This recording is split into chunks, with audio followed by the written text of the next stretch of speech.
So heto ang mga paps, yung update ngayon no sa venue ng LSJ TV Band tonight sa Katipunan, Zamboanga del Norte. Grabe mga paps, parang langgam na naman yung mga tao. Wala pa nga yung LSJ TV Band. So ganun na karami yung nagaantay sa kanila mga paps. As of this moment no, 9:30 ay may tumutugtog ng isang banda. Pero kitang-kita nyo naman yung energy ng mga madlang people. Nasa tingin ko mga paps ay talagang yung LSJ TV Band na naman ang talagang iniintay nila. At kung kagabi nga mga paps ay medyo napaaga yung LSJ TV Band, so expect naman natin ngayon na maybe 10 to 10:30 sila mag-start.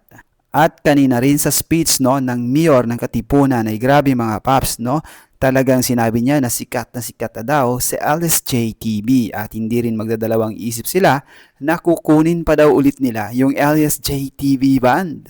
So ganon kalupit mga paps that is good news para sa LSJ TV Band sign. Kita nyo naman yan mga paps, napakaraming tao. Ganyan po yung experience na-experience ko ng ilang beses. Ay siguro mga paps nakaapat na ako. Sakto nakaapat talaga ako sa concert ng LSJ TV Band. At ramdam ko yung kung gaano katagal magtayo at magantay mga paps dahil lagi talaga sa pinupuntahan ko na concert ay main event yung LSJ TV Band. Except sa nangyari mga paps nakaraan sa Altabas, Aklan ay kumbaga yung Trupa Vibes ang nahuling nag-perform at ayun na after ng LSJ TV Band ay nag-COE na rin dahil kumbaga ayaw na rin nila mag-antay pa mga paps. So ganun kalupit napakaraming tao mga paps laging crowded, laging overcrowded mga paps. Mapabata man, matanda, single, may asawa, ganun kalupit napakaraming sumusuporta sa LSJ TV Band.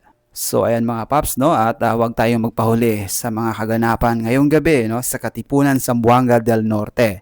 Dahil bukas ang February 3 to 4 ay walang concert yung LSJ TV Band. So mag-resume sila 5 to 6 ng February. So ayan lang naman mga paps for now. Yan lang po yung ating update. So ayan lang Stay safe, stay healthy, and God bless. Uwahay!